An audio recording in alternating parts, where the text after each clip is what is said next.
Bonjour à tous, merci de nous rejoindre à distance pour cette table ronde organisée par l'Institut de l'entreprise sur un thème sur lequel on va consacrer 1 heure, le thème de l'arrivée de la génération Z en entreprise et les questions que ça pose sur les rapports intergénérationnels en entreprise. Pour introduire ce sujet, donc, l'arrivée de ces jeunes salariés bouscule les repères traditionnels en entreprise. Les jeunes travailleurs recherchent du sens au travail. Ils demandent notamment plus de reconnaissance, de flexibilité, une relation donc à la vie professionnelle qui est très différente, en tout cas assez différente pour que ce soit remarqué, de leurs collègues plus âgés. On va en parler en se fondant notamment sur la dernière étude Future Leader Index, réalisée par Will Society et Tomorrow Theory, en partenariat avec Melchior, dont la cofondatrice de Will Society, Romane Bergès, va nous détailler les résultats. Romane Bergès, vous êtes donc cofondatrice et PDG de Will Society. Est-ce que vous pouvez nous présenter cette start-up en quelques mots ?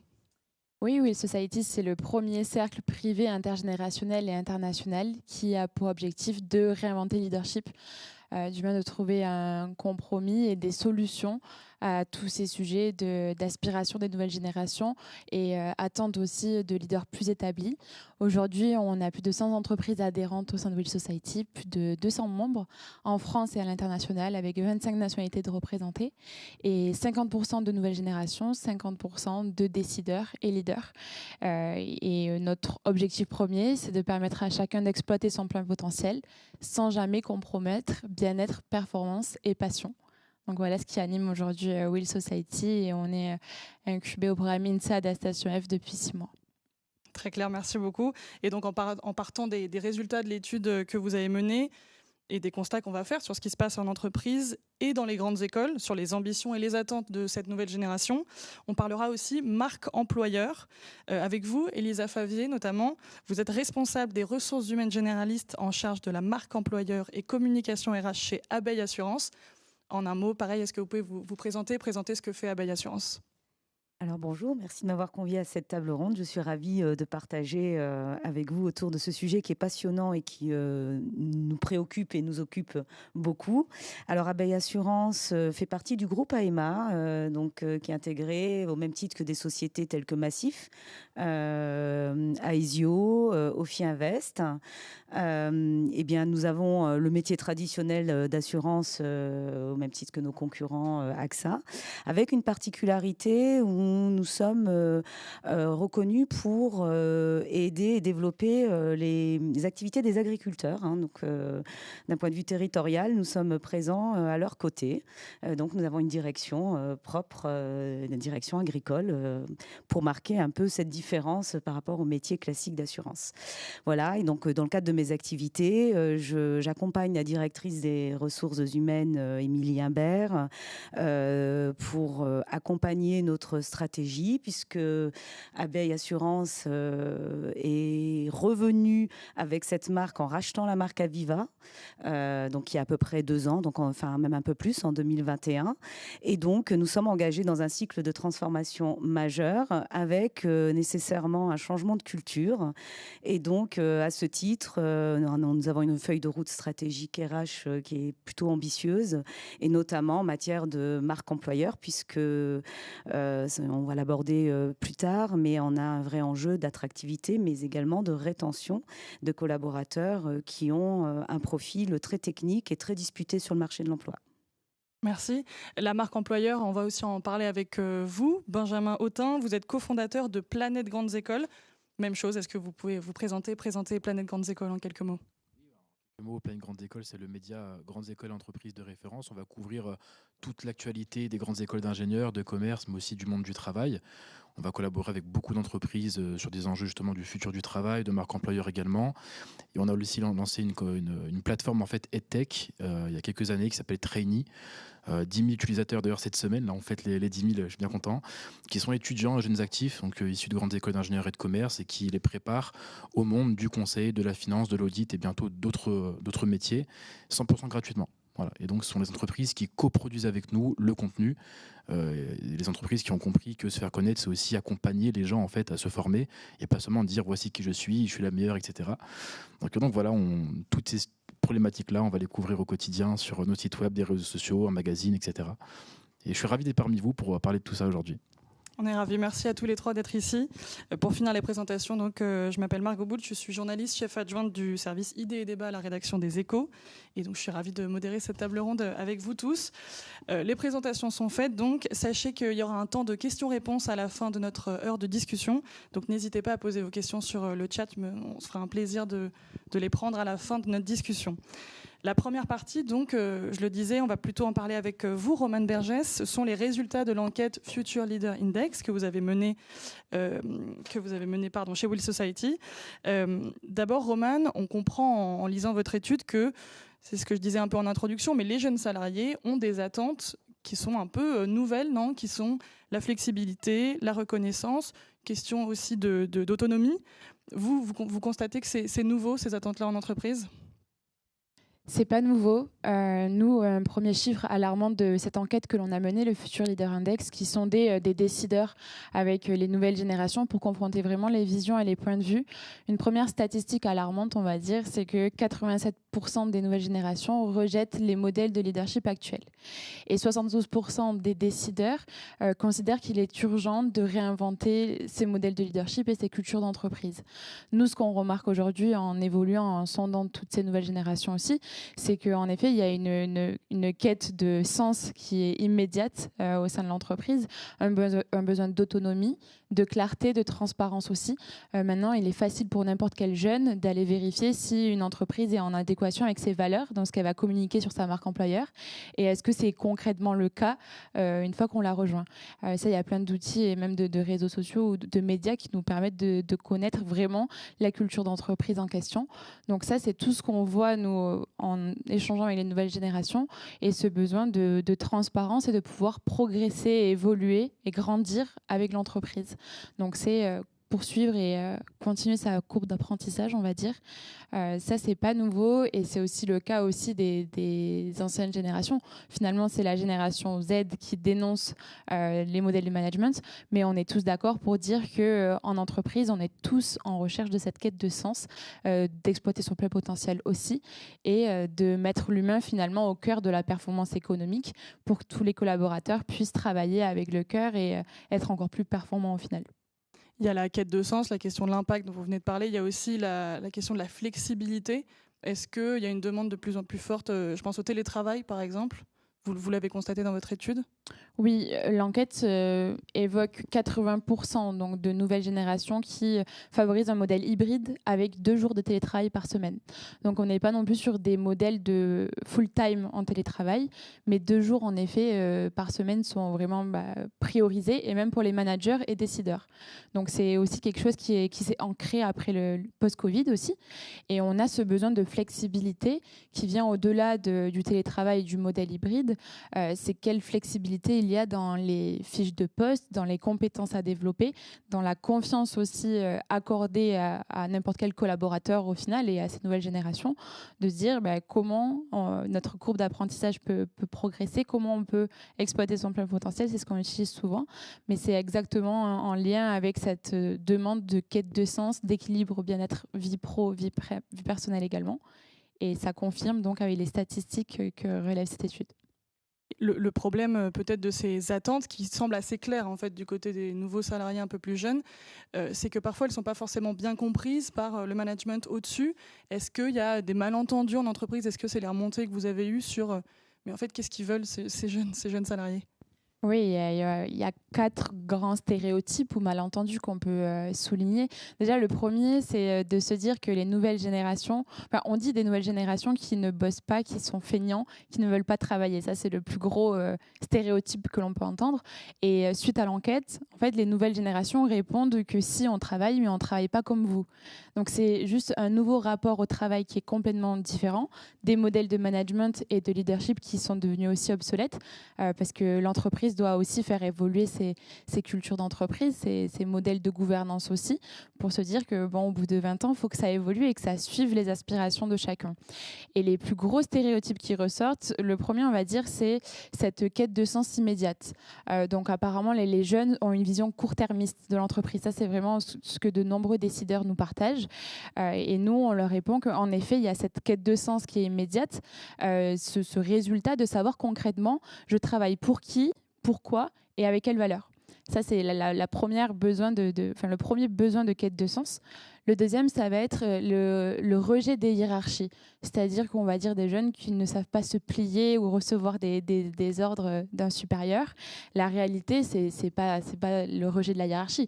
La réalité, c'est le rejet des hiérarchies descendantes verticales, le rejet d'une posture managériale qui est rigide et l'opacité aussi de tout ce qui peut être caché au final. On a aussi un autre point qui va être ces nouvelles générations, apparemment, elles seraient trop imprévisibles, donc pas stables. Et en effet, cette enquête montre qu'un tiers des nouvelles générations savent exactement où ils vont aller, c'est-à-dire qu'ils ont vraiment un cap et une ambition de carrière qui est très précise, et un tiers est aussi en phase d'exploration active. Et sur ces statistiques qui sont très intéressantes, c'est que finalement, les nouvelles générations qui rejoignent n'importe quel poste n'ont pas forcément envie d'un CDI à l'instant T. C'est pas ce besoin de stabilité, ça va être plus ce besoin de pouvoir grandir avec l'entreprise, d'exploiter son plein potentiel, que ce soit une expérience personnelle. Et c'est comment on peut se construire plusieurs identités professionnelles pour s'élever personnellement et professionnellement. Et ça, c'est une statistique qui est assez intéressante. Et la dernière, ça va être que les nouvelles générations ne sont pas loyales ou pas fidèles à l'entreprise. Donc, c'est ce qu'on entend, qu'elles partent au bout de 6 mois. Le vrai sujet derrière ça, c'est que les nouvelles générations, elles vont être très fidèles, pas à une marque, mais à une mission. Donc, si l'entreprise en question sait engager la nouvelle génération, le talent derrière une mission et une contribution qui est plus grande que lui, c'est-à-dire d'arriver à l'embarquer derrière une vision qui fédère finalement, il n'y aura aucun souci à fédérer ces nouvelles générations. Donc vous le dites, il y a des moyens de dissiper ces malentendus, mais il peut y en avoir de base. Malgré tout, j'ai l'impression que c'était important pour vous. Vous dites dans votre étude, on ne peut pas parler non plus de conflit entre générations. Attention. Tout à fait, et c'est ce qu'on soulève, nous, avec Will Society. Tout l'enjeu, c'était de réunir n'importe quelle génération autour du potentiel individuel, du potentiel humain. Et on se rend compte, derrière cette étude, que ce besoin de bien-être, de sens, d'exploiter son plein potentiel, il est exactement le même chez des seniors, chez des middle managers, des C-level. On recroise vraiment partout ces statistiques. Donc, ce n'est pas la génération Z contre le reste du monde, absolument pas. Et justement, on a des décideurs qui sont d'avis avec le message que l'on porte et qui suivent aussi. C'est un peu un mouvement, c'est un peu une communauté qui prend forme sur réinventer le leadership et trouver des cultures d'entreprise engageantes qui fédèrent et qui sont des leviers de marque employeur aussi. Vous pourrez en communiquer sur ça juste après. Et c'est très intéressant, c'est comment on rend tous ces collaborateurs ambassadeurs finalement d'une entreprise, d'une mission et d'une vision. Et ça, c'est ce qui nous passionne et c'est tous les messages que l'on porte au sein de Will Society. Et alors justement, on vient de faire le constat, mais vous dites il faut potentiellement faire évoluer cette culture d'entreprise. Comment on fait? Alors, qu'est-ce que les entreprises peuvent faire, peuvent mettre en place pour fédérer et fidéliser donc les jeunes salariés et vous le disiez aussi, les autres générations de salariés? Nous, on parle de contrat psychologique entre le collaborateur et l'entreprise. Donc, c'est un contrat de réciprocité et d'engagement envers l'entreprise où on va donner un cap précis, c'est-à-dire la mission, la vision, où je sais pour qui je travaille, pourquoi je travaille et comment je travaille et quelles sont les valeurs aussi. On donne un cadre clair, c'est-à-dire de transparence à travers la fiche de poste, le rythme de travail attendu, le type de management aussi. Est-ce que c'est une approche par résultat, combien de réunions par semaine, vraiment une transparence totale sur ça et de la co-construction qui permet de mixer aussi et de mélanger toutes les générations, que ce soit des décideurs C-level membres de COMEX, des middle managers et des jeunes talents. Et cette co-construction, elle est très intéressante pour réussir à embarquer, à fidéliser n'importe quel talent de n'importe quelle génération. Et autour de ces ateliers, nous, on voit la richesse, c'est d'arriver à créer des ambassadeurs, des collaborateurs ambassadeurs de votre marque, de votre mission. Ça a un impact colossal sur l'attractivité parce qu'un collaborateur parlera toujours mieux de l'entreprise qu'un énorme budget marketing autour de la marque employeur de l'entreprise. Et c'est ce qu'on développe avec de l'employé advocacy aussi, de se dire comment chaque ambassadeur collaborateur peut déployer la culture d'entreprise, être engagé pour un objectif commun qui a du sens aussi derrière. Et ça a de l'influence d'attractivité, de rétention, parce qu'on laisse place à chaque collaborateur et individu d'exploiter son plein potentiel et de suivre cette courbe d'apprentissage finalement de double casquette entre des missions opérationnelles et un projet totalement parallèle où on va pouvoir mesurer l'impact aussi peut-être social, environnemental qu'il peut y avoir derrière. Et ça fait sens et c'est un peu la recette magique de rétention de ces nouvelles générations. S'il y a ce cadre clair, s'il y a cette co-construction et si tout le monde est aligné autour de cette même mission, les jeunes resteront dans vos entreprises, du moins ils ne partiront pas au bout de 6 mois comme on peut le voir sur pas mal de post-buzz. Dernière question peut-être sur votre enquête. Je voudrais parler de personnes dans les entreprises qui sont les middle managers. Vous en parlez dans votre enquête parce que vous dites que donc on peut dissiper ces malentendus, mais il y a quand même ces middle managers qui sont au milieu entre peut-être une vision un peu classique qui reste au-dessus d'eux, d'un management vertical descendant, et ces plutôt jeunes salariés qui arrivent, qui demandent autre chose. Et eux, ils doivent satisfaire tout le monde. Et ça se voit dans votre enquête, ils se sentent un peu perdus et parfois un peu délaissés, c'est ça ? Oui, totalement. C'est la crise du middle management presque, parce que c'est eux qui font l'éponge entre les demandes et les objectifs des COMEX et ces nouvelles générations qui sont totalement instables, du moins on a du mal à manager. Et l'étude nous disait qu'un manager sur 4 ne se sent pas forcément soutenu par sa hiérarchie, alors que finalement, c'est la posture du manager qui est à revoir dans les entreprises, dans les ETI grands comptes principalement, mais aussi les PME, même en start-up. Et là où on vient apporter des solutions concrètes, et ce qui est intéressant, c'est que la posture du manager est revue comme un coach facilitateur ou un coach passeur de savoir-faire, savoir-être, d'expérience. Et finalement, c'est eux qui peuvent engager ces nouvelles générations. S'ils savent comprendre leur code, qu'ils savent leur parler aussi. Et c'est là où il y a un véritable travail à faire autour du middle management, de se dire comment on peut les épauler pour faire grandir tous les talents, parce que c'est eux la force... La force de n'importe quelle entreprise. Et c'est à eux d'inculquer aussi ce partage de valeurs, de missions fédératrices. Et c'est tout ce qu'on propose, nous, en termes de solutions. Et c'est aussi pourquoi, au sein du cercle, on peut trouver pas mal d'insights stratégiques qui permettent à ces managers de mieux comprendre et appréhender ces nouvelles générations et de revoir aussi sa posture de manager comme coach qui permet à chacun de se développer personnellement et professionnellement à la fois. Merci beaucoup. On va maintenant partir des résultats de cette étude que vous venez de nous expliquer, de nous détailler, pour parler un peu de la marque employeur que vous maîtrisez bien, Elisa Favier et Benjamin Autin. Benjamin Autin, d'abord, tout simplement, est-ce que vous confirmez les constats qu'on vient de faire auprès donc peut-être des jeunes que vous rencontrez qui sont dans des grandes écoles de commerce, d'ingénieurs ? Est-ce que vous confirmez les résultats de cette étude ?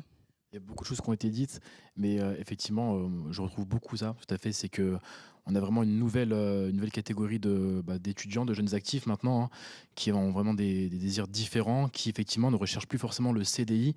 Hein, moi, je vois par exemple au sein de ma propre promo d'école, le nombre de personnes qui sont mises en danger en fait, pour avoir des jobs qui leur plaisaient réellement. Et il faut bien aussi avoir une chose en tête, c'est que donc là, on parle un petit peu des grandes écoles en priorité. Dans ce genre d'école-là, on est courtisé par beaucoup d'entreprises. C'est-à-dire qu'elles viennent chez nous. Moi, je dis souvent, c'est le monde à l'envers. D'habitude, c'est toi qui vas toquer à la porte des boîtes. Là, pendant 2-3 jours, elles viennent chez toi dans ton école pour te dire je veux te recruter, je veux te recruter. Elles essaient de me séduire. Donc, c'est beau pour un étudiant. Mais justement, comment est-ce que nous, on est amené à choisir les différentes... Et c'est parce qu'on ressent ce genre de choses aussi qu'en fait, on est dans une posture où on est exigeant. Sur le marché de l'emploi où c'est nous qui sommes un petit peu en galère entre guillemets, on va revoir un petit peu nos standards à la baisse. Et c'est vrai que sur cette catégorie en tout cas de la population, cette catégorie d'écoles, on partait d'une vingtaine d'écoles, hein, peut-être 20-25 écoles. Effectivement, on voit particulièrement des attentes qui sont assez élevées. Il y a aussi un problème dont on pourrait parler également, c'est bien sûr la dette étudiante, les frais de scolarité, qui fait que quand même pour une partie quand même des étudiants, tu réfléchis pas de la même manière quand tu as tout de même 60 000 € de crédit sur dos à rembourser que quand tu es libre de toute contrainte financière. Et donc, ça fait quand même des catégories en fait, de jeunes actifs qui vont s'insérer dans des métiers qui leur plaisent pas forcément parce qu'il y a une contrainte financière, un crédit à rembourser. Je pense surtout les écoles de commerce. Et ça explique pourquoi en fait, ils vont partir au bout de 6 mois ou 1 an parce qu'ils vont s'accrocher. Mais c'était plus un job de remboursement de prêt qui paye bien au passage qu'un job qu'on fait réellement par amour. Enfin, qui aime réellement, par exemple, faire de la finance parmi tous les analystes M&A qui peuvent sortir d'école ou autres, qui aiment réellement ça? Ce serait intéressant d'ailleurs d'étudier ça. Mais voilà, on voit qu'effectivement, il y a aussi, je trouve, cet enjeu-là que qui nous revient très souvent sur plein de grandes écoles, c'est les frais de scolarité qui sont une contrainte. Et voilà, ça modifie ta perception du marché de l'emploi. Encore une fois, tu ne raisonnes pas de la même manière avec 60 000 € de crédit à rembourser qu'en étant libre financièrement. Donc voilà, c'était juste effectivement, mon petit ajout, mais tout à fait, je rejoins vraiment tout est dire. Et pour rebondir là-dessus, alors vous venez d'y répondre un tout petit peu en disant qu'il y en a qui peuvent avoir des contraintes financières et ne pas choisir exactement ce qu'ils désiraient au départ. Mais sur cette question de la quête de sens, de l'impact chez la jeune génération, est-ce que quand même vous voyez que ça change et qu'ils parlent de plus en plus, les jeunes en grandes écoles, de c'est hors de question d'aller là-dedans. Moi, je sens que en fait, ce que j'ai envie de faire, c'est ça. Ça se concrétise. Vous avez dit un mot-clé, impact. D'ailleurs, quand on analyse, moi je suis friand de ça, les programmes, les baselines des écoles, etc., l'impact, il revient tout le temps. La baseline de l'EDEC, par exemple, make an impact. Il y a un Global BBA à l'ESSEC qui s'appelle Global BBA International Impact. Sciences Po a changé. Auparavant, il y avait l'école du management et de l'innovation. Maintenant, c'est devenu, il y a environ 2 ou 3 ans, l'école du management et de l'impact. Voyez, et donc l'impact, on le retrouve tout au long en fait, de la scolarité, comme si les écoles devaient se justifier que voilà, elles forment des managers qui sont prêts à transformer le monde de demain. Et quand vous regardez les syllabus des cours, d'ailleurs, vous retrouvez toujours les mêmes types de mots-clés. Donc, est-ce qu'elles le font vraiment par réel engagement, vraiment, ou est-ce que c'est une vraie vision, ou est-ce que c'est juste que, concurrentiellement parlant, on doit se mettre au niveau? Voilà, moi, je m'intéresse aussi un petit peu à l'étage d'en dessous, c'est-à-dire où est-ce que les gens sont formés. Effectivement, le mot impact revient toujours. Donc oui, maintenant, il faut le définir, il faut l'appliquer. Mais c'est vrai que un salarié qui ne se retrouvera pas dans sa mission, sauf si vraiment il est très bien payé, effectivement, c'était quand même, je crois, on l'avait dit, un des critères qui revenait le plus d'ailleurs. Voilà, donc les employeurs vont compenser ça avec un très haut salaire, il va tenir, mais au bout d'un moment, ça va craquer. Donc s'il n'y a pas l'impact, effectivement, ça peut être très compliqué. Et puis moi, d'un point de vue d'employeur, c'est mon challenge au quotidien de transcender un peu l'équipe et de leur montrer que des fois, on prend un petit peu du recul sur les activités quotidiennes, parce que des fois, on est très la tête dans le guidon, mais c'est aussi bien de rappeler pourquoi on fait tout ça. Quel est notre combat derrière? Et ça, je pense que c'est très important pour les managers et les entreprises de rappeler ça, peut-être une fois par mois, peut-être faire une petite réunion comme celle-ci ou des événements pour rappeler pourquoi on fait tout ça au quotidien, en fait. Donc oui, je rejoins. Je peux que rejoindre, mais l'impact, c'est vraiment le mot-clé des 5 ou 6 dernières années dans les écoles, dans les programmes. Effectivement, on a l'impression. Il y a un thème dont on n'a pas encore parlé, mais qui est primordial et pour les entreprises et pour les jeunes qui là doivent se former là-dessus, c'est l'intelligence artificielle. Est-ce que pareil, alors c'est pas exactement l'impact, mais est-ce que c'est aussi un mot qui revient de plus en plus dans ce que recherchent les jeunes? Ils se disent, il va falloir que je sois formé si je vais dans cette entreprise. C'est quelque chose qu'ils prennent de plus en plus en compte ou pas encore? En fait, on dit tellement que l'IA ne remplacera pas des métiers, mais il remplacera les gens qui ne sont pas formés à ces métiers, que oui, en fait, ça devient surtout une source, je pense, peut-être d'appréhension. Le marché du travail est très concurrentiel sur certains secteurs en particulier. Et effectivement, celui qui ne va pas le maîtriser, il peut se sentir exclu aussi. Et c'est aussi pourquoi, d'ailleurs, les écoles se mettent vraiment massivement à former, ne serait-ce que par des briques de programme à l'IA. Donc, je ne pense pas, en tout cas, selon mon point de vue, ce n'est pas forcément un attrait spécifique des étudiants pour l'IA. C'est plus effectivement l'IA va être en fait un levier en plus que je peux utiliser pour me différencier. Voilà, pour faire gagner du temps à mon employeur, je peux même implémenter des idées dans mon service, dans ma business unit, qu'il n'avait pas, parce que moi, je maîtrise quelques éléments d'IA, des doubles diplômes intéressants. Voilà, moi, je trouve ça très intéressant d'étudier un peu l'évolution des diplômes, des doubles diplômes, des parcours, parce qu'en fait, les écoles conçoivent leur parcours aussi en collaboration avec les boîtes. Donc voilà, si les boîtes aussi demandent qu'il doit y avoir un petit peu plus de profils formés sur de l'IA, effectivement, les étudiants vont le demander, les écoles vont le mettre en place. Donc oui, mais je pense que c'est pas juste par amour pour l'IA, peut-être pour certains, c'est surtout c'est un avantage concurrentiel pour certains qui doivent maîtriser. Ah ouais, ça revient tout à fait. Et donc on a beaucoup parlé management avec Romain Bergès. Qu'est-ce que les jeunes à qui vous parlez attendent de leur manager? Est-ce que la même chose, vous confirmez un peu les constats qui sont un management moins vertical, plus de co-création? Ils parlent de tout ça? De les comprendre, j'ai l'impression que c'est vraiment de les comprendre. Voilà, c'est-à-dire, encore une fois, ça va vraiment dépendre des secteurs d'activité. Il y en a pour lesquels c'est très rigide, on n'a pas le choix.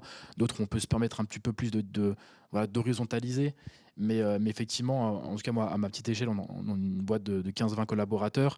Effectivement, il y a cet aspect où en fait, on doit beaucoup plus se mettre au niveau en fait, des employés, toujours discuter, chercher à comprendre. Je trouve qu'ils questionnent aussi beaucoup. C'est-à-dire beaucoup de questionnements. Avant, on disait « fais-le », il fait. Maintenant, c'est fais-le. Ouais, mais t'es sûr, on peut pas. Et moi, j'aime bien en vérité quand on me challenge parfois sur des idées. Donc non, je trouve que la notion de responsabilité aussi, en fait, vient beaucoup. Je me rappelle d'une vidéo qu'on tournait avec des étudiants de Centrale Supélec, hein, une super école d'ingénieurs, et je leur posais la question, voilà, quel est le critère que tu regardes quand tu dois choisir ta future entreprise? Il m'a pas répondu le salaire. Il m'a dit, je veux qu'on me donne des responsabilités. Il était en dernière année, hein, donc il n'était pas encore inséré sur le marché de l'emploi. Pourquoi? Parce qu'il avait l'habitude à Centrale Supélec, dans des assos, d'avoir des responsabilités, d'avoir cette culture un petit peu de l'ambition. Donc quand il arrive sur le marché de l'emploi, tu es sur un poste où tu exécutes et tu fais pas vraiment t'as pas d'impact pour le coup, on en parlait tout à l'heure. Pour eux, c'est important, quoi. Donc effectivement, le rapport au manager, je pense qu'ils attendent d'avoir des responsabilités pour certains. Ils attendent qu'on leur fasse confiance. C'est aussi quelque chose qui revient même dans ma boîte, c'est fais-nous confiance. J'essaye. Je délègue au maximum. Mais voilà, je pense responsabilité, confiance, discussion. Je pense que c'est vraiment des mots-clés actuellement que je peux remarquer, de mon côté. Et donc ça, c'est ce qu'ils attendent de leur manager. Mais est-ce que eux-mêmes veulent toujours devenir manager? On a un peu l'impression que c'était le passage obligé dans les carrières. Mais on entend, en tout cas, ça fait peut-être pas partie des clichés, Roman, je pourrais peut-être vous poser la question après, on entend qu'ils n'ont plus envie de diriger des gens, donc ils font des espèces de carrières un peu parallèles où ils veulent pas diriger des équipes. Ça, vous l'entendez aussi, ou c'est un cliché pareil, pas du tout fondé? Non, je le rejoins assez. C'est-à-dire que manager, il y a quand même aussi des contreparties. Attention, hein, pour manager une équipe, ça demande une charge psychologique qui est aussi plus grande, faire des horaires qui sont aussi plus importants, parfois tirer une croix sur sa potentielle vie de famille. Et c'est vrai que on assiste vraiment à un rééquilibrage, je trouve, vie pro, vie perso. Tout à l'heure, on parlait un petit peu en off du Covid. Là, le Covid, c'était peut-être le moment où on s'est rendu compte que ça fait du bien de se retrouver en famille, mine de rien. Ça fait du bien un petit peu de travailler moins, peut-être également. Donc peut-être que pour certains, le rapport coût-avantage fait que, ok, j'ai managé des gens. Déjà, de un, c'est pas fait pour tout le monde. Manager des gens, c'est pas inné. Et surtout, deuxièmement, est-ce que je vais être prêt? Est-ce que je vais gagner plus en termes de coûts humains, psychologiques, etc., pour un salaire qui est peut-être à peine supérieur? Donc non, moi je trouve qu'il y en a qui se plaisent très bien dans des rôles un peu plus, on va dire, d'exécutant, challenger, on va dire, que de manager à tout prix. Voilà. Et moi, ça aurait pu me plaire aussi, par exemple. Juste être un bon salarié dans une boîte qui me drive, j'aurais pu faire ça aussi, pour vous dire. Donc voilà. Roman Bergès, est-ce que c'est quelque chose que vous voyez aussi dans peut-être les plus jeunes salariés que vous rencontrez dans le cercle de Will Society? Ils n'ont pas tous envie de gravir l'échelon et l'échelon et l'échelon et de devenir manager de plus en plus grandes équipes? Déjà, le rôle de manager n'inspire pas vraiment les nouvelles générations parce que nous, on est habitués à avoir, même sur les réseaux sociaux, des leaders inspirants, authentiques, qui transmettent vraiment des valeurs et quelque chose de très authentique et de sincère. Et c'est vrai que quand on parle du mot même manager, ça fait peur et ça donne pas envie d'aller se dire je vais manager, c'est hiérarchique, verticale pour le coup. Et c'est quelque chose qu'on retrouve tout à fait, et de se dire moi je vais être un leader inspirant qui aide mon équipe à grandir et à se révéler aussi, et pas le rôle du manager dur et méchant de l'entreprise. Du moins, c'est comme ça que les managers sont perçus chez les nouvelles générations. Et c'est hyper intéressant quand on parle de repenser cette posture, plus tout l'engagement associatif que l'on a dans les écoles de commerce. On est tout le temps mis en mouvement, on est tout le temps à chercher de l'impact, à fédérer, à être en communauté, attaché à des valeurs. Donc forcément, le rôle de manager, c'est quel leader fédère et inspire autant que ça, quoi. Benjamin, je reviens vers vous. Il y a un chiffre qui, personnellement, m'a beaucoup étonné quand j'ai lu l'enquête de Will Society, c'est que un jeune talent sur deux est perçu comme peu préparé aux exigences de l'entreprise. C'est 54%. Est-ce que c'est un chiffre qui vous surprend et comment vous l'expliquez, si vous arrivez à l'expliquer? Justement, dans quel sens? C'est-à-dire pour préparer aux exigences? J'ai pas exactement compris Roman le Bergès, sens de la phrase. est-ce que vous savez Oui, me c'est dire? pas préparé aux exigences du monde professionnel, aux attentes, donc plus, on va dire, en matière de soft skills. D'accord, ok, donc il y a un trop gros décalage peut-être entre leurs études et le monde pro. Exactement. Ok. Non, moi, ce que je vois par rapport à ça, c'est que en fait, l'école, souvent, c'est quand même un sas, un tremplin vers le monde pro. Donc, il y a vraiment beaucoup d'activités quand même associatives où on est censé se professionnaliser. D'ailleurs, Roman a un bel exemple, hein. Vous avez fait la JE de l'école, je pense, ça a dû être un beau tremplin. Donc, non, moi, je trouve qu'il y a quand même en école, dans les études, des bons moyens de faire voilà, le lien, on va dire. Après, forcément, le monde du travail, c'est un monde dans lequel on n'est pas là, entre guillemets, pour rigoler. C'est-à-dire, voilà, on est plus en asso, on n'est plus une bande de potes entre étudiants. On est vraiment là voilà, pour accomplir des missions au quotidien. Voilà, donc c'est aussi, ça peut être moins fun. Ça peut être perçu comme moins fun. Et puis après, non, le monde du travail, pour moi, c'est aussi quand même lié au monde du business. Et n'oublions pas business, c'est quoi? C'est business, c'est le fait d'être occupé tout le temps. Donc, et je trouve qu'on avait aussi c'est un peu cet aspect en école.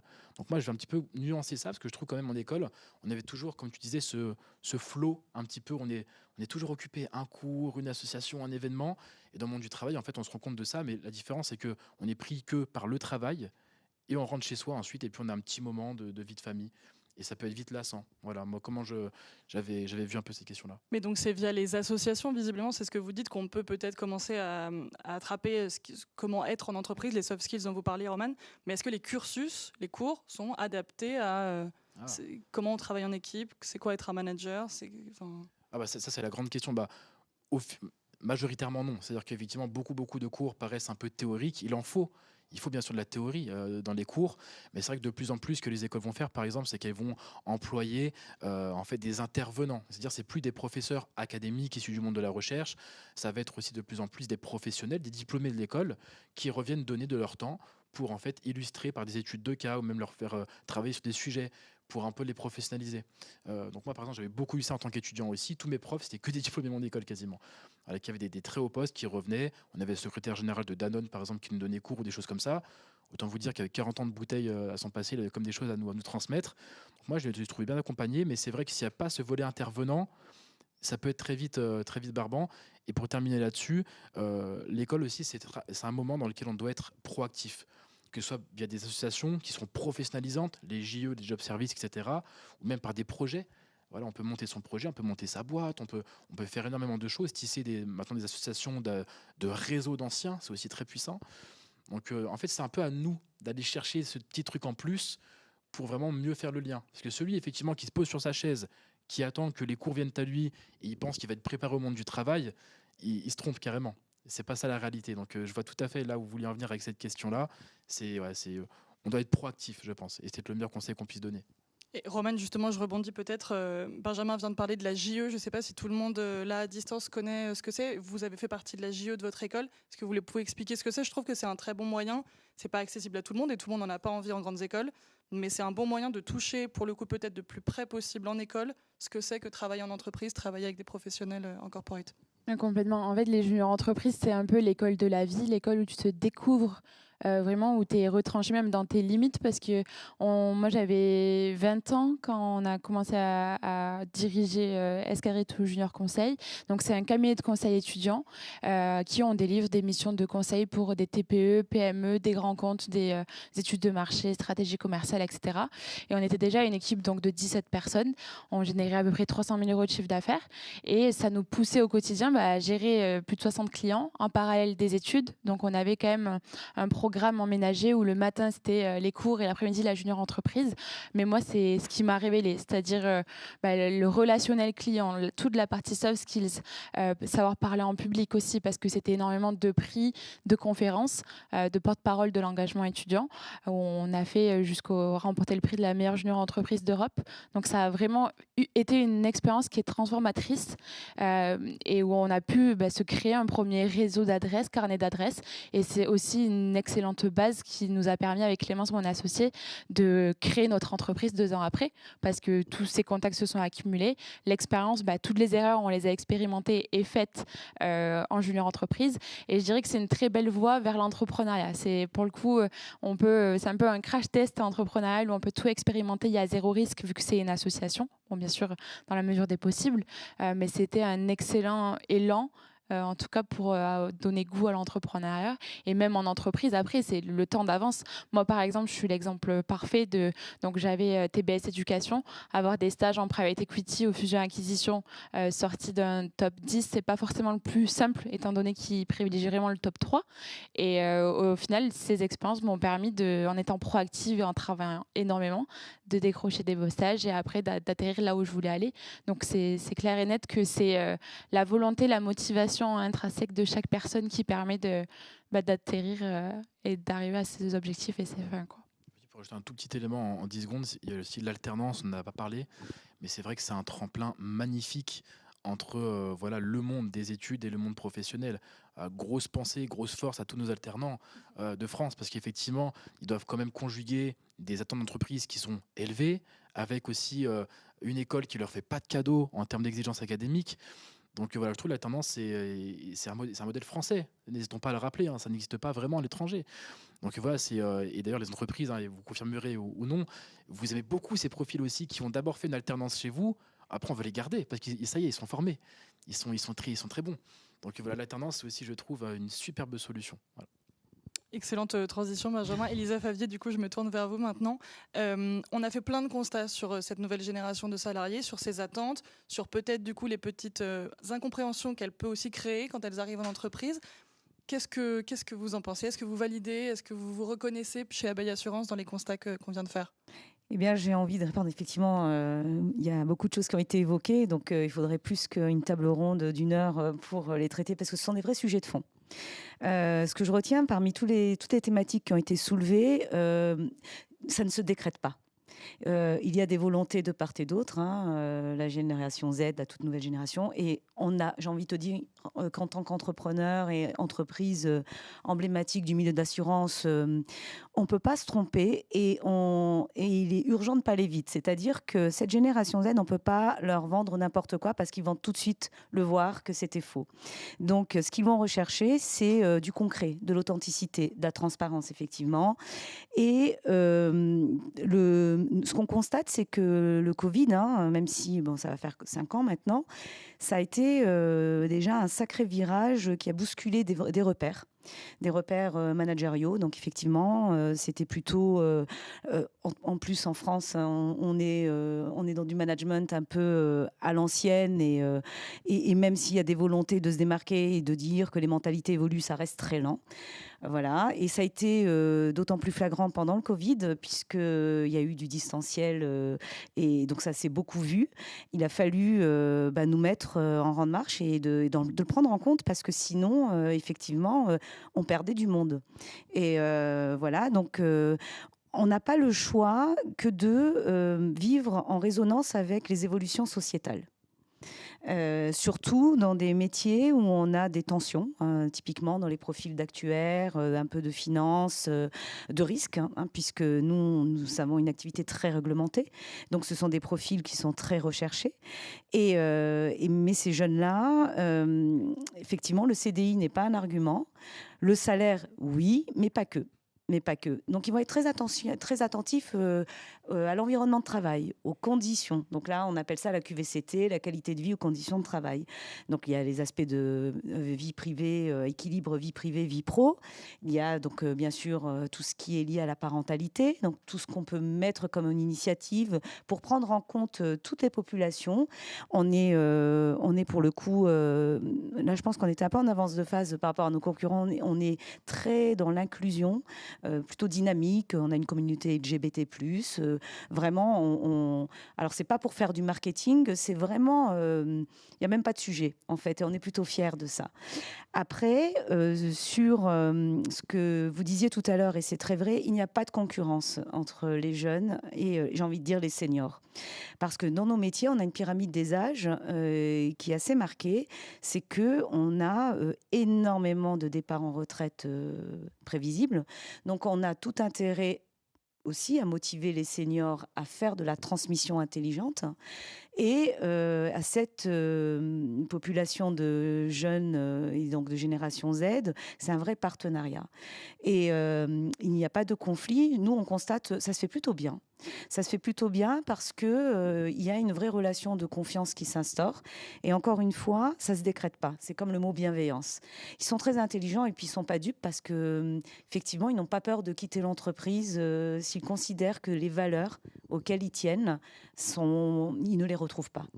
Alors, et effectivement, moi, je les trouve pas instables parce qu'ils prennent le temps. Moi, je manage une alternante. Sincèrement, pour moi, c'est pas une alternante. C'est une vraie professionnelle. Moi, je fais pas de distinguo. Elle comprend plus que très bien et même même mieux parfois que certaines personnes, même dont moi, sur certains sujets dont elle est experte. Et je trouve que l'intelligence, et dans le management, c'est de se dire, eh bien, je ne suis pas obligée de tout savoir dès lors que je manage une personne qui est experte. Je lui fais juste confiance. Et on travaille en toute transparence. Et ce qu'on constate dans le management, c'est que il suffit pas d'être bon technicien. On peut être très très bon technicien et être un manager absolument affreux. Et là, c'est catastrophique parce que là, on perd toutes les équipes. Et là, on perd du temps en tant qu'RH. Donc, on mène deux choses en parallèle. C'est que oui, on va favoriser d'attractivité, mais pas nécessairement que des talents, parce que le mot talent aussi, ça fait peur. Mais à l'extérieur comme à l'intérieur. Parce que qu'est-ce que ça veut dire talent en fait? Chacun a son expertise. Aujourd'hui, en plus, l'IA rebat les cartes. Donc, nous, on a un programme talent qu'on est en train de mettre en place, mais sincèrement, on se dit, c'est quoi un talent? Donc, on ne va pas dans des forums ou des job dating pour dire, ah ben nous, on cherche le talent. Ben, on serait même très incapable de le définir complètement. Par contre, on va s'intéresser à des collaborateurs, des futurs collaborateurs qui ont effectivement des soft skills, d'adaptabilité, d'envie, de résilience et de prise d'initiative. Voilà. Parce que parfois aussi, il faut mettre un peu de sagesse dans tout ça. Il ne sert à rien d'être trop fougueux, parce que à l'inverse, ça peut se jouer contre le jeune qui arrive en entreprise, parce qu'effectivement, il y a des codes. Tout à l'heure, donc je vous écoutais, c'est vrai que ce côté associatif, hyper passionnant, c'est quand même marketé dans un côté un peu, on est encore un peu étudiant, donc il y a les parents, il y a la famille, il y a les copains. Quand on commence à avoir son premier salaire, ça c'est tout le monde, hein, il faut payer son loyer, encore faut-il le trouver. Donc si c'est très très loin, c'est là où on va jouer en disant nous, il y a du télétravail. Et en plus, il y a des accords qui régissent ça, mais après, on n'est pas rigide. Il peut y avoir du télétravail occasionnel du fait de grève SNCF, comme ça sera le cas là lundi prochain. Mais vraiment, ce qui nous a marqué, c'est qu'ils ont besoin de concret, d'authenticité, et qu'on soit capable aussi de leur montrer mais avec des vraies preuves, hein, donc c'est les valeurs. Quand on dit qu'on est engagé en matière de RSE, ils veulent voir. Donc nous, par exemple, on a des programmes fresque climat. Donc quand on recrute, et y compris les anciens collaborateurs, parce qu'il ne faut pas non plus démunir les anciens par rapport aux nouveaux arrivants, tout le monde se fait fresquer. Ça, c'est un exemple. On a de l'investissement, donc on a de l'investissement vert. Et donc ça, on veille à ce que ça soit déjà compris par les collaborateurs. Moi, je serais incapable d'expliquer, je ne suis pas financière, mais c'est le cas. Et puis, on est régi de toute façon par une gouvernance qui est très contrôlante là-dessus. Après, il y a aussi, donc ils sont très engagés d'un point de vue protection de l'environnement. Donc c'est bête, mais nous, les machines à café, quand il y a des gobelets, on a arrêté ça, parce qu'ils étaient choqués en disant, ah bon, les petites touillettes, vous êtes encore là-dessus. Et en fait, ils ont une spontanéité et un parler vrai qui est très enrichissant et qui fait du bien à des managers qui pourraient manager à l'ancienne. Parce qu'en fait, vous évoquiez le leadership. Je trouve que dans les programmes d'accompagnement des managers, ce qu'on constate, effectivement, ils sont entre le marteau et l'enclume, donc ils sont enjoints à des enjeux de performance. Il y en a beaucoup qui aimeraient manager, mais ils n'arrivent pas à dégager du temps pour manager parce que les objectifs sont ambitieux, mais non pas parce qu'on ne leur donne pas de la latitude, mais parce que les profils sont différents. Il y a des profils de managers qui sont très introvertis ou qui préfèrent être dans leur coin, mais qui bossent bien. Mais du coup, nous, dans les RH, il faut qu'on soit capable de les identifier, soit pour les former, en leur disant, voilà, il te manque juste un gap là-dessus, soit juste de dire, mais en fait, c'est pas ton truc, le management. Et tu te fais pas du bien, et quand tu te fais pas du bien, tu te sens pas bien, tu le fais mal, et ça se répercute sur les équipes. Donc en résumé, ce que vous nous disiez, c'est que les arguments concrètement, par exemple chez Abeille Assurance, pour aller attirer et ensuite fidéliser, parce que c'est un vrai sujet, on en a parlé, les plus jeunes collaborateurs. Donc il y a la question de la RSE, ils veulent des preuves. la question de la flexibilité, vous parliez du télétravail. C'est ça les arguments principaux. Il y a toujours le salaire peut-être qui rentre aussi. Ah oui, bah oui, le salaire, de toute façon, ce serait mentir en disant le contraire. Mais vraiment, l'environnement de travail, ils cherchent des environnements pushy, effectivement, où il y a une dynamique. Donc, la ligne de crête, et surtout après le Covid, entre quand on est en distanciel et donc du travail hybride, hein, parce qu'on n'est jamais véritablement tous ensemble sur site, sauf à dire, bon, bah, essayons quand même d'être tous ensemble un jour par semaine, en tout cas par direction, hein. Eh bien, il y a une dynamique qui se fait et on va beaucoup aussi réinjecter et retravailler les aspects de cohésion. De cohésion parce que c'est très difficile en fait, on s'en aperçoit avec l'hybridation du travail. Ce n'est pas qu'une... Encore une fois, ça ne se décrète pas. Et effectivement, il va y avoir des silos, forcément par appétence, par affinité. Et donner une cohésion globale, c'est un vrai challenge. Par exemple, nous, on a des locaux qui sont absolument magnifiques. Eh bien, oui, on essaye, on teste plein de choses. On a créé une école de musique pour des musiciens. On est en train d'ouvrir une salle de sport. C'est con, ça paraît bête, mais en fait, il faut qu'on les ramène aussi, non pas pour revenir à du full site, mais pour leur donner envie de venir avec une dynamique où il y a une cohésion et de la vie et un partage informel aussi qui soit maintenu parce que au-delà des réunions et des réunionites, il y a beaucoup de dossiers, des sujets qui se débloquent de manière très informelle et c'est pour ça aussi qu'il faut soutenir cette démarche. Alors, je ne sais pas si vous l'avez évoqué ou c'est ressorti dans votre étude. Nous avons un directeur général qui dit quelque chose de très vrai et je me dis que venant de sa part, c'est important. En fait, il y a très peu de sujets confidentiels en entreprise. Et donc, peut-être qu'il y a un excès de zèle qui se fait à différentes strates managériaux, hein, de cadres dires et de managers terrain, où il y a une espèce de fausse culture de secret et donc qui pourrait les laisser penser qu'ils ont une place privilégiée et très très haute et inatteignable. C'est faux. C'est faux. Et quand vous avez un directeur général qui dit il n'y a pas très peu de sujets confidentiels, donc parlez-vous. Faut faire de l'interface. N'attendez pas forcément qu'il y ait une chaîne de réunions qui soit posée pour traiter le sujet. Allez les uns vers les autres. Ça paraît bête, mais c'est très compliqué. C'est très compliqué parce que surtout quand on travaille sur une même chaîne de produits, donc la chaîne de valeur, hein, donc qui intervient à différents moments, il y a des fausses concurrences qui peuvent s'établir entre directions. Et c'est là le bâton de pèlerin du directeur général, c'est ça. Il n'y a pas de concurrence entre nous. Soyons pragmatiques et il n'y a pas de confidentialité. On y va. Voilà. Merci Elisa. Je reviens sur Benjamin, je reviens vers vous parce que pour rebondir sur quelque chose qu'a dit Elisa que je trouve très intéressant, c'est quand les entreprises, parce qu'elles sont de plus en plus nombreuses, c'est ce que vous le disiez tout à l'heure, à aller en école pour séduire, en grandes écoles de commerce et d'ingénieurs en tout cas, est-ce que vous confirmez qu'elles ont de plus en plus comme réponse « ah bon, prouvez-nous » quand ils font les grands discours, les slides, avec du vert partout. C'est vrai qu'elles entendent de plus en plus « ah bon, où sont les chiffres ?» Alors déjà, toutes les entreprises ne rentrent plus si facilement, dans le sens où il y a même parfois des étudiants qui refusent certaines boîtes dans les forums. Je ne vais pas les citer ici, voilà, qui ont un mauvais impact sur l'écologie, où c'est réputé qu'ils ont fait des mauvaises choses humainement, ils ont fait travailler des travailleurs de manière illégale dans certains pays.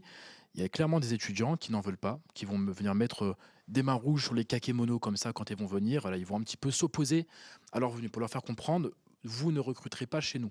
Donc déjà, rien que ça, c'est un signal qui, je trouve, se suffit à lui-même. Et au-delà de ça, en fait, c'est vrai que toutes les boîtes vont sortir les mêmes arguments. Chez nous, c'est bienveillant.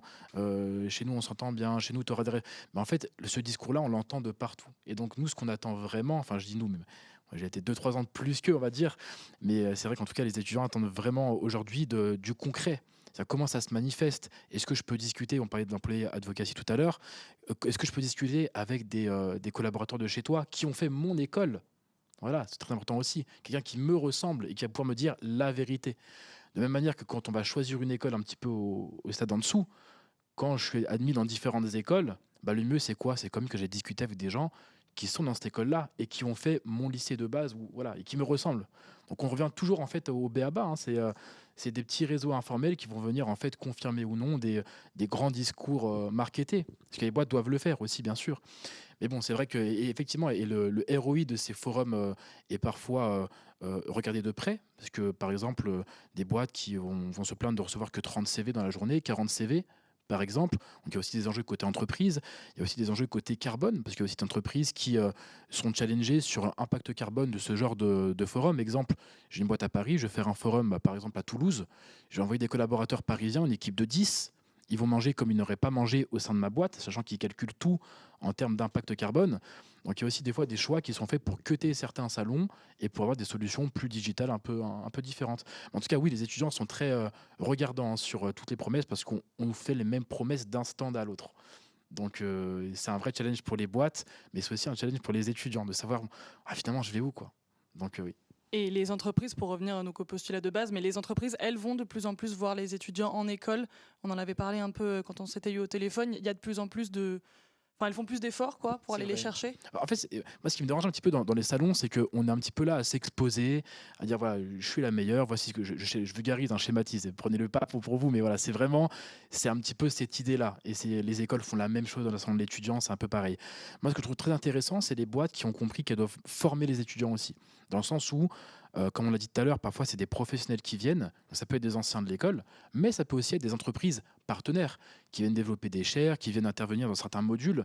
Et quand je suis formé pendant 2 ou 3 ans sur la notion de risque par ABI Assurance, je vais vouloir travailler où après? Voilà, j'aurais déjà connu des collaborateurs de chez eux. Et donc moi, je trouve très intéressant, et c'est en train d'éclore petit à petit, ces entreprises, voilà, qui vont venir vraiment former des corps d'étudiants, parce qu'ils vont venir vraiment toucher des points sensibles chez eux. Voilà, ils vont faire passer des messages dans les salles de cours ou en ligne. Donc voilà, je trouve que ça commence à bouger un petit peu, ce volet-là. Il n'y a plus que les forums entreprises, ça bouge. Et peut-être que dans 2 ans, il y aura encore quelque chose de nouveau qui apparaîtra. On pourra en reparler à ce moment-là. On va arriver à la fin de notre heure de discussion sur ce sujet. Je vais vous proposer chacun soit d'ajouter quelque chose que vous n'avez pas pu développer ou de conclure. Avant ça, je voudrais rappeler donc aux personnes qui nous regardent à distance qu'elles peuvent poser leurs questions et qu'on y répondra, vous y répondrez avec plaisir via le chat. Elisa Favier, peut-être je commence par vous. Comment est-ce que vous voulez conclure? Qu'est-ce que vous retenez de notre échange? Alors là, c'est vraiment un point de vue très RH. Nous, ce qu'on constate, c'est un bonheur, hein, les jeunes, parce qu'en fait, on n'est plus dans les RH, on n'est plus en entreprise, on est juste humain. Et aujourd'hui, ben voilà, c'est des entreprises qui sont organisées comme elles sont organisées. Mais quand on est juste dans l'humilité et l'intelligence, ça se passe bien. Ça se passe bien parce que il y a pas, elle va voler ma place, ou je me sens pas bien. Bon, il y aura toujours des défauts, mais ça reste très marginal. Et je trouve qu'il y a un vrai tandem qui se forme de manière très naturelle, de plus en plus naturelle. Et c'est très positif de part et d'autre. Et c'est de la richesse collective qui est vraiment réalisée et qui nécessairement impacte sur la performance. Donc oui, on est sur la bonne voie. Oui, il y a beaucoup de choses encore à faire. Le tout, c'est surtout de ne pas être hors sol, parce que ça, voilà, les discours lénifiants, je pense que tout le monde est arrivé au bout de l'exercice. On a bien compris que on vit dans une société, je dirais même dans un monde qui bouge énormément. En fait, les transformations, il y a encore quelques années, dans la vie d'une entreprise, c'était une fois tous les 10 ans. Ben là, j'ai envie de dire que le cycle est tel que c'est en permanence. Et donc, il y a plein de choses qui arrivent, hein. On parlait de l'IA tout à l'heure. Nous, on l'intègre totalement dans les méthodes de travail, dans les use cases, non pas pour faire de la pub ou du marketing, parce qu'en effet, on n'aura pas le choix. On identifie d'ailleurs les métiers qui vont être les plus impactés pour justement favoriser l'employabilité et les garder dans l'entreprise, évidemment. Mais c'est vrai que c'est du changement qui est permanent. Alors quand on est jeune, c'est même pas peur, enfin ils comprennent même pas le sujet, mais du coup ça va aider à démystifier un peu les personnes un peu plus seniors, plus habituées à être dans des repères pépères, ça va les rassurer naturellement. Donc oui, je trouve que la génération Z, elle est la bienvenue et il faut continuer dans ce sens-là. Merci. Romane, comment est-ce que vous voulez conclure notre échange ? Sur les dernières questions que vous avez eues, que je trouvais très intéressantes, c'était nous, qu'est-ce qu'un leader finalement? Est-ce qu'un leader, c'est être numéro un? Je ne pense pas. Un leader, c'est être celui qui aide à grandir, qui est transparent et accessible. Et finalement, la plus grande force de marque employeur pour une entreprise, comme vous disiez, même sur les forums qui font peut-être plus sens, ou même le non-confidentialité d'un COMEX, l'enjeu, ça va être comment ces leaders, décideurs, membres de COMEX peuvent transmettre leur expérience, être accessibles et se dire que les jeunes talents et les nouvelles générations qui vont rejoindre n'auront pas 10 sphères hiérarchiques avant de pouvoir savoir au moins qui donne le cap, la direction, la mission. Et c'est là où il y a un gros travail selon moi à faire sur l'accessibilité, l'authenticité de ces leaders finalement de grandes entreprises de TI. Il faut qu'ils soient beaucoup plus visibles et que ce soit une figure d'inspiration, de transmission aussi, qui permettra déjà de déclencher une première mission engageante et fédérante. Merci. Benjamin, comment est-ce que vous voulez conclure ? Je pense que le monde du travail ne sera jamais un monde parfait. Donc, c'est-à-dire que on ne pourra jamais trouver un job qui te plaira à 100% sur tous les aspects. Ou alors, s'il existe, qu'on me dise où il est. Voilà. Mais je pense qu'il y aura toujours des points qui iront pas dans l'entreprise autre. Voilà, il faut faire avec. L'essentiel, c'est que les points, on va dire, majeurs soient cochés. Ouais, que ça se passe bien. Et le petit message que moi, je voulais faire passer peut-être, donc c'est plus un point de vue pour les gens qui sont en train d'être sur le marché du travail ou qui sont juste avant, c'est vraiment vous avez 2 ou 3 ans en fait en école pendant vos études ou à la fin de vos études pour tenter un maximum de choses. Donc de faire un maximum de réseaux, de voir un maximum de monde pour justement démultiplier vos chances de trouver, on va dire, la bonne boîte peut-être dès le premier coup. Voilà, ce qui n'est pas toujours le cas. Mais voilà, je trouve que ces années d'études sont vraiment des années d'expérimentation. Et voilà, une école, c'est un levier, c'est un tremplin et il faut apprendre à l'utiliser intelligemment. Donc peut-être que le message que j'aimerais faire passer, c'est voilà, ne soyez pas passif, juste à intégrer l'école, à faire 2-3 assos, juste pour les soirées, entre guillemets. Peut-être, voilà, prenez-vous réellement en main, lancez vos projets, lancez vos assos, faites de l'alternance, faites des connexions. Et comme ça, le jour où vous allez entrer sur le marché du travail, il n'y aura pas d'excuses, entre guillemets, parce que vous aurez vu beaucoup de monde, beaucoup de domaines d'activité différents. Et au moins, vous pourrez faire vos propres choix le plus possible, si je peux dire. Donc voilà, la proactivité en école et puis derrière, trouver un emploi qui coche les cases prioritaires de ce qu'on recherche, même s'il pourra peut-être ne pas être parfait dès le départ. Merci beaucoup, merci à tous les trois.